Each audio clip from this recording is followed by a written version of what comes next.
First violin, Ode to Joy from Symphony No. 9.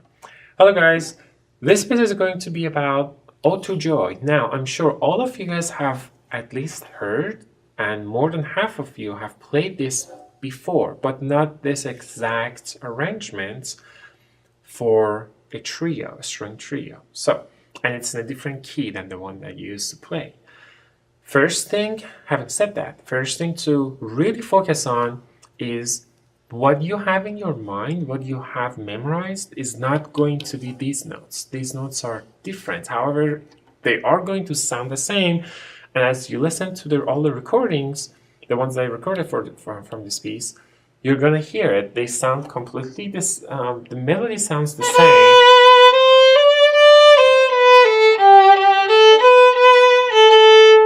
Right? But you're going to start on different notes as the ones that you learned the first time. Not to mention that in this piece you have eighth notes also.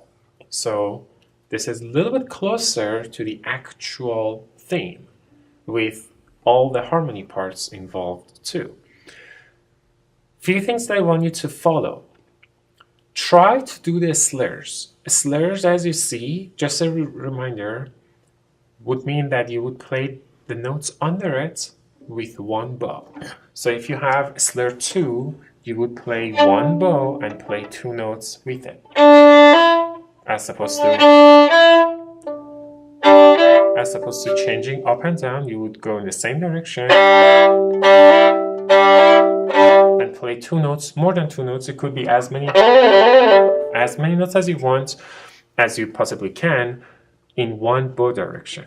Now, you only have a slur 2, sometimes 4, and they are fairly easy. Try to see if you can still maintain a very good sound and do slurs. The priority number 1, remember, is sound quality.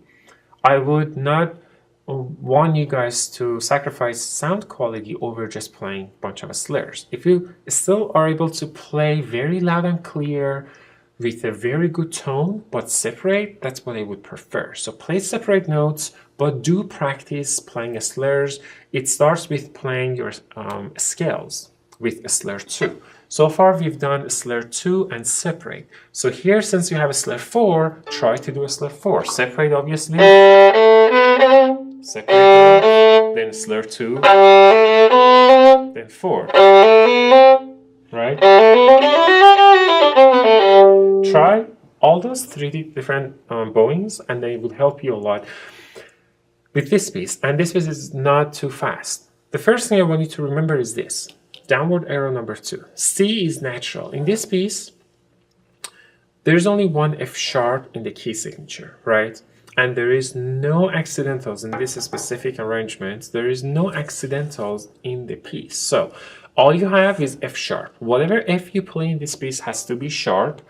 Don't forget, your second finger is low for C, and everything stays natural except for sharps.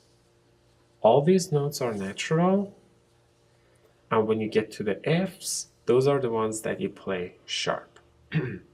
Which, I'm looking, you don't even have an F in this piece.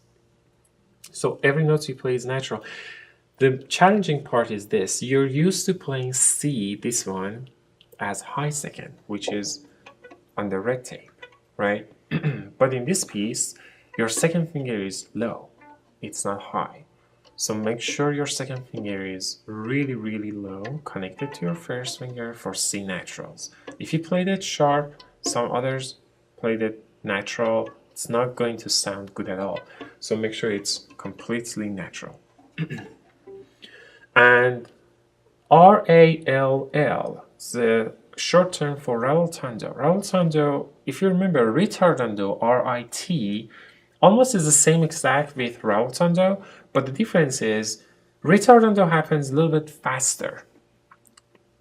And it depends. Sometimes with retardando, you would drop the speed to something much slower and even get slower from there. Rallentando has no drops whatsoever. You gradually, very, very, very gradual, you slow down till the end of the piece. That's why you have it not very close to the end. So as far as rhythm goes, the piece is 1, 2, 3, 4. That's our speed. From this measure, it sounds like that, so that you can actually hear the eighth notes from G. Ready, and 1.5. See? 1.5, half, half, half, half, half, half. 1, 2, half stands for like half a beats, which are eighth notes. 1, 2. Right? Again, if you're having trouble playing all the notes on time, in tune, with the slurs, just get rid of the slurs, play them as it is, very slowly, clap the rhythm, and only after you felt comfortable with the notes, then add the slurs. That is, of course, after you've been practicing it on your scales. Have fun practicing, guys.